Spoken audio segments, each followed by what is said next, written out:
назарларыңызға мемлекеттік жалпыға бірдей білім беру стандарттарын жүзеге асыру жағдайында мектептегі оқу кабинеттерінің, зертханалардың, сондай-ақ физика кабинетінің қызметін өзектендіру жайында шағын видеоролик ұсынылады. Физика кабинеті бұл жай ғана оқу кабинеті емес, нағыз шығармашылық зерттеу орталығы десек болады. Осы оқушылар әртүрлі құрал-жабдықтарды пайдалана отырып зертханалық жұмыстар жасайды, алған білімдерін практикада қолданады. Яғни мектепте физиканы оқыту ол дүниені танып білудің ғылыми әдістеріне сүйенеді. Физикалық құбылыстарын зерттеудің қарапайым құралы ретінде зертханалық жұмыстардың маңызы ерекше.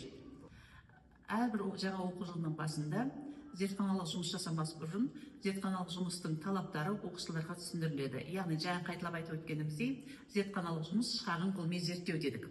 Яғни зертханалық жұмыс жасау барысында оқушыларға ең бірінші қадам қауіпсіздік техникасы түсіндіріледі.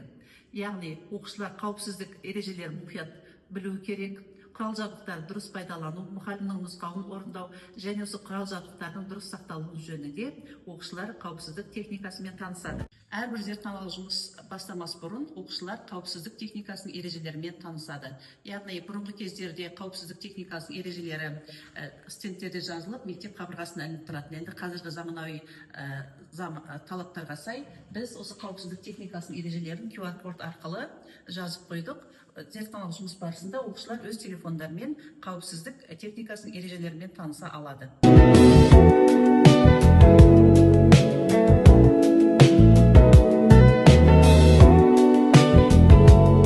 Енді зертханалық жұмыс жасаудың келесі қадамы ол физикалық шамаларды өлшеу. Яғни әрбір зертханалық жұмыс қандай да физикалық құбылысты зерттеуге арналады. Яғни зертханалық жұмыстың мақсатымен оқушылар танысу керек, қандай қажетті құрал-жабдықтар қажет, соларды білу керек. Және осы физикалық шамаларды өлшеу барысында оқушылар физикалық шамаларды өлшеуді тікелей және жанама өлшеу арқылы жүзеге асырылатынын білу керек. Және сонымен қатар оқушылар білуге тиісті осы өлшеудің дәлдігін сақтау, яғни өлшеудің барысында кететін қателіктер, яғни аспаптық қателер, адами факторлар жөнінде ескеру керек. Және оқушылар нақты білетін нәрсе ол абсолют салыстырмалы қателік және аспаптық қателіктер жөнінде оқушылар білу керек. Келесі қадам осы зертханалық жұмыс жасағаннан кейін осы өлшеу және есептеу нәтижелері қалай өңделеді.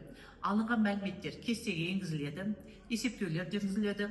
Яғни қандай физикалық теория негізінде қандай формулалар қолданылады, әрбір зертханалық жұмыстың тақырыбына байланысты есептеу жүргізілгеннен кейін жаңа айтып өткен абсолют салыстырмалы қателіктер анықталып, соңғы нәтиже жасалады. Келесі қадам осы жасалған зертханалық жұмыстың қорытындысын жасау. Яғни тәжірибенің нәтижесі бойынша оқушылар физикалық құбылыстың себебі неде, алынған нәтижелердің мағынасы қандай және қорытынды тұжырым жасайды. Енді осы бізде бағалау, ол критериалды бағалау болатын білесіздер. Осы зертханалық жұмыстың есебінде бағалау қалай жүзеге асырылады.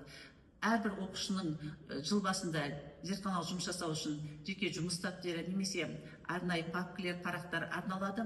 Сонда осы зертханалық жұмыс дәптерінің ең бірінші бетінде зертханалық жұмыс есебі жазылады. Яғни мынадай критерийлер жөнінде оқушыларға зертханалық жұмыс бойынша балл қойылады. Яғни жұмыстың атауы, жұмыстың мақсаты, қажетті құрал-жабдықтар оқушыларға стимул ретінде 0,5 балл. Яғни бұл жерде оқушылар жұмысты ұқыпты жазылуы, жаңағы жұмыстың мақсатын нақты көрсету және қандай құрал-жабдықтар қолданылатынын көрсету керек. Енді келесі бөлім бұл жерде қысқаша теориялық бөлім, яғни зертханалық жұмыстың мақсатына байланысты, яғни қандай физикалық заңдылыққа сүйене отырып біз нені өлшейміз. Сонымен бірге өлшеулер және есептеулер кестесі деп отыр. Өлшеулер және есептеулер кестесі сызылып, сол кесте бойынша оқушылар қателікті ескере отырып соңғы нәтижені жасайды дедік. Бұл жерге 2 балдан, өйткені бұл оқушылардың нағыз білімін көрсететін параметрлер болып табылады. Ары қарай осы соңғы нәтиже бойынша оқушылар қорытынды жасайды және соңғы пункт бақылау сұрағы беріледі. Яғни сол зертханалық жұмыс бойынша немесе тағы да қосымша тапсырма. Сонда жалпы балл есептейтін болсақ, зертханалық жұмысқа 10 балл қойылады.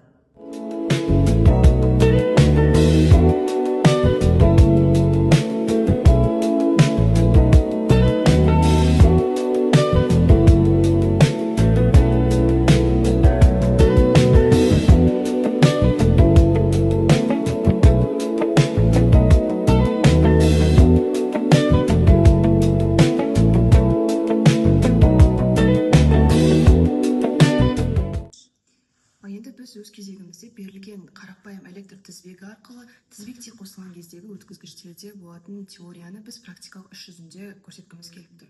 Яғни біз көрсететін теория ол бізде жалпы осы тізбектегі кернеу әрбір өткізгіштің ұшындағы кернеудің қосындысына тең. Яғни біз енді біріншіден біз осы ток көзін қосқанда, яғни кілтті түсіргенде біз міне ең біріншіде бізде вольтметр кернеу 1,1, яғни ауытқулармен осы 1,1-ге тең болып тұр. Және де келесі біз кілтті көтеріп, келесі екінші өткізгішке вольтметрді қоссақ,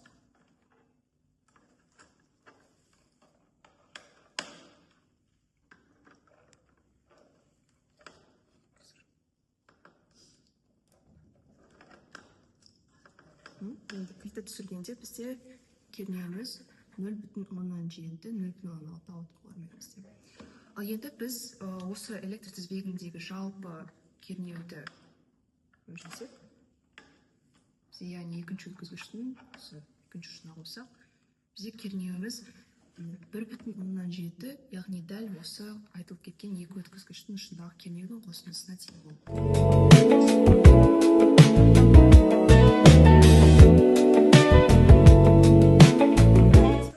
Қарапайым электр тізбегін құрастырдық. Яғни тәжірибе барысында бізге ток көзі, кілт, реостат, электр шамы және де амперметр қажет.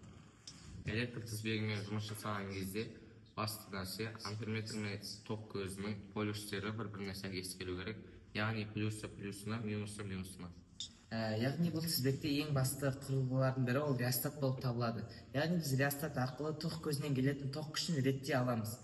Мысалға бізде қазір реостаттың кедергісі максималдап тұр. Яғни бізде шамның көрсетіне қарасақ ол баяу жанып тұр. Ал егер де біз реостаттың кедергісін азайтатын болсақ, бізде шамның жануы да күшейе бастайды.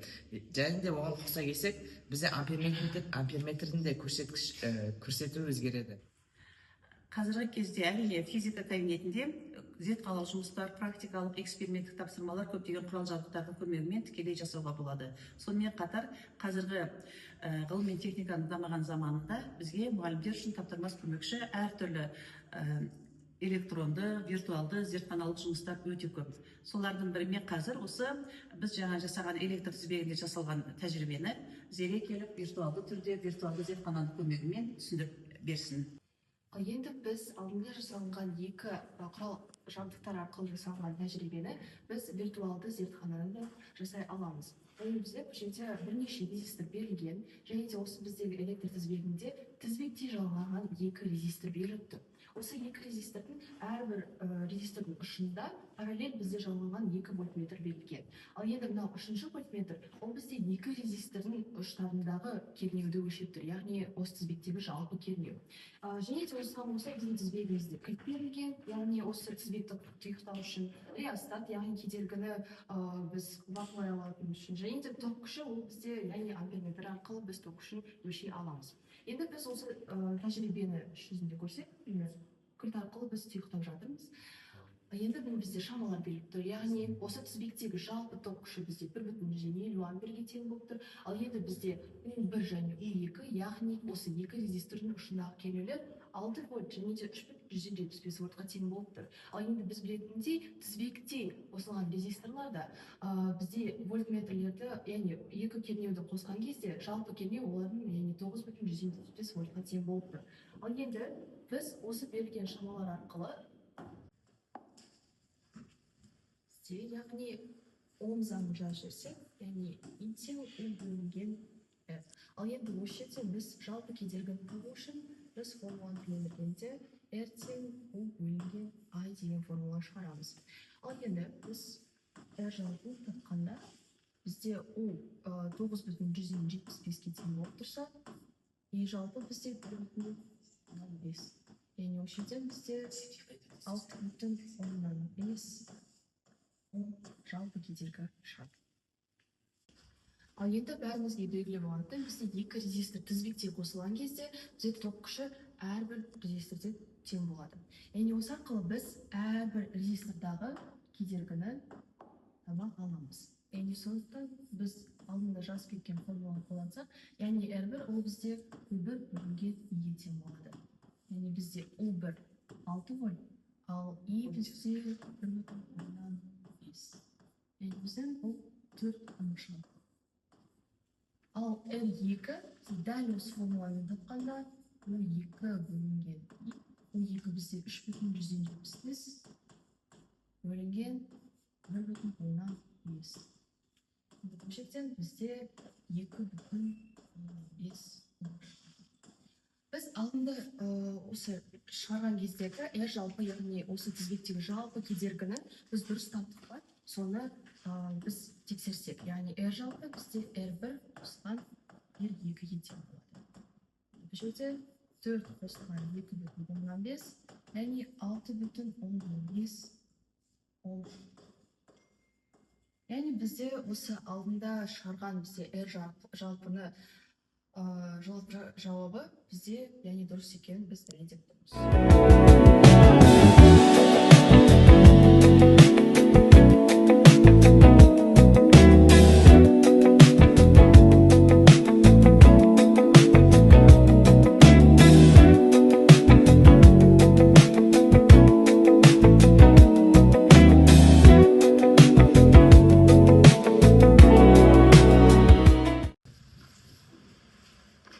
Осылайша 20 тербеліс санадық. Тербеліске кеткен уақытты секундамен өлшейміз. Математикалық тербеліс периодын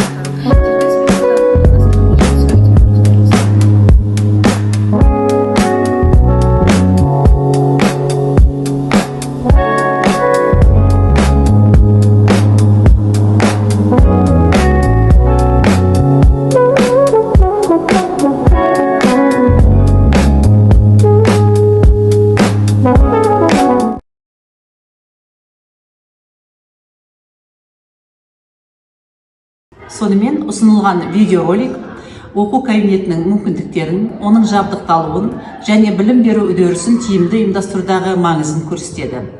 Қолданылатын барлық кабинеттегі құрал жабдықтар оқушылардың практикалық дағдыларын дамытуға ықпал етеді, білім алушылардың пәнге деген қызығушылығын арттырады және оқытудың көрнекілігін қамтамасыз етеді. Аталған кабинет заманауи талаптарға сай жабдықталған, сапалы және қауіпсіз сабақ өтуге мүмкіндік береді.